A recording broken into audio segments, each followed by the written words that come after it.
Hi guys, we've got section 3 notes today all about regression. So we've got some new formulas and a new definition. So regression first is the straight line that represents the relationship of a set of data. So if you remember from section 2, we were doing all of our scatter plots. Well, now we're going to basically draw your line of best fit that represents that trend that we can use to predict. So that's called your line of regression. There's going to be a formula, which you guys are familiar with if I say slope-intercept form, y equals mx plus b. However, since we're dealing with sample populations here, you've got y hat is equal to b sub 0 plus b sub 1 times x. That's going to be the line that represents your line of regression.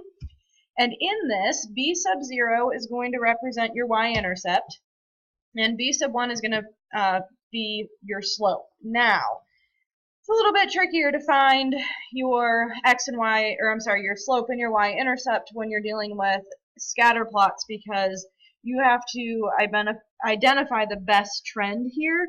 But first, before we do that, we need to note that all of these deal with sample statistics, not an entire population. So you would never use this formula or this method if you have an entire population worth of data. This is just a small snapshot.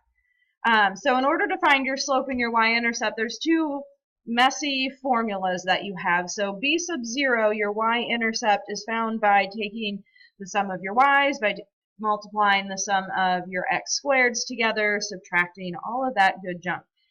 What this gets to is what you did yesterday in your Google Sheets, and what you had set up is going to be information that you're going to want to store because you're using it all again. So your y, or your slope, is found by this big old messy formula. They look the same. The key difference is in your numerator here. One note is that n is the number of items that you have, or the number of pairs. So I would set up a Google Sheet and then have these formulas plugged right into the one that you set up last time, because that way everything, once you plug in everything, it's all calculated and you have your slope and your y-intercept ready to go. One thing to note, and I will come back to it later, is our rounding procedures. And I will talk about that when we actually have to round. But this example looks very familiar. This is the length and weight of male bears.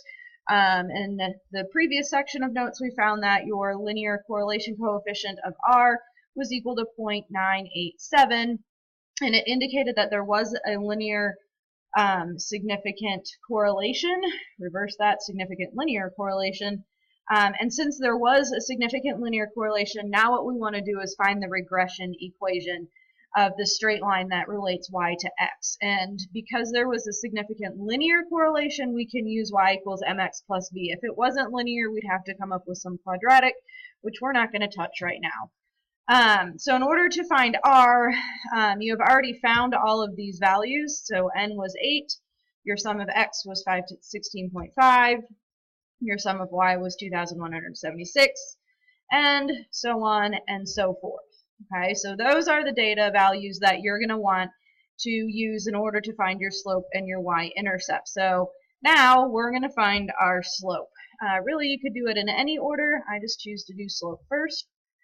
So finding the slope, take your equation that was given to you a couple slides ago, and you're going to want to plug this in.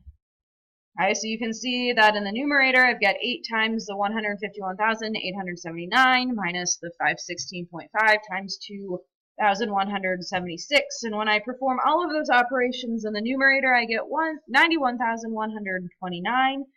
And then your denominator, you have 8 times 34,525 times, or minus the square of 516.5. And if I did everything right, hopefully we should get a value of 9,433.75, and the last thing you'd have to do calculation-wise is divide those. So b sub 1 would get a value of 9.65979, but we have to round, and when we're dealing with our slope and our y-intercept with linear regressions, we're going to round it to 3 significant figures.